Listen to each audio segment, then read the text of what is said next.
Рахмат, Аскар Алимбаевич, айтсаңыз, аз жана укук коргоо блогунда сиз айтып атасыз, азыр бүгүнкү күндө премьер-министр өзү тейлеп атат депчи.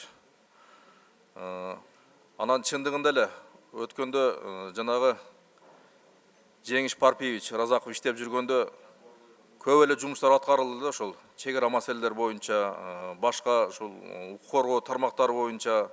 Себеби ошол жерде ошол киши мындай кесиби дагы ошо туура келген киши эле да. Анан ошондой кишилерди биз иштетсек, себеби дегенде көп тажрыйбасы бар, губернатор болуп иштеген. Жана эми айтып атасыз, эми биз коңуш мамлекеттер менен азыр биздин мамилебиз жакшы болду депчи. Жакшы боло берсин, бирок ошону биз аягына чейин чыгарсак жакшы болот да, бирокчу. Туурабы? Чек араларга точканы коюп, иштатып.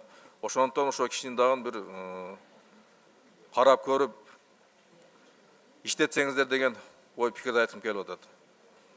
Анан Санжар Турдукожоевич жана айтып кетти, мына Кытай мамлекети менен ушул экономика алыш бериштерди биз жакшы жолго салсак депчи. Эң бир тууру багыт берип атат ушул жакачы. Ушул жака көңүл бурушуңуздар керек. Мына өткөндө ошол Кытай мамлекети менен биздин жана черешня, коондорго уруксат алынган да.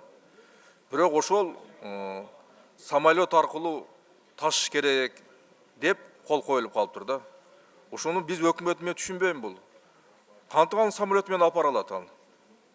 Себеби ал тез бузула турган продукция кирет да алчы. Ал холодильник менен, рефрижератор менен кетиш керек ал продукциячы. Ошондуктан тез аранын ичинде дагы ушул маселени көтөрүп туруп, ушуну жанагы машина менен, ушу рефрижератор менен ташуу жолуну карап чыксаңыздар деген ойду айтып келет.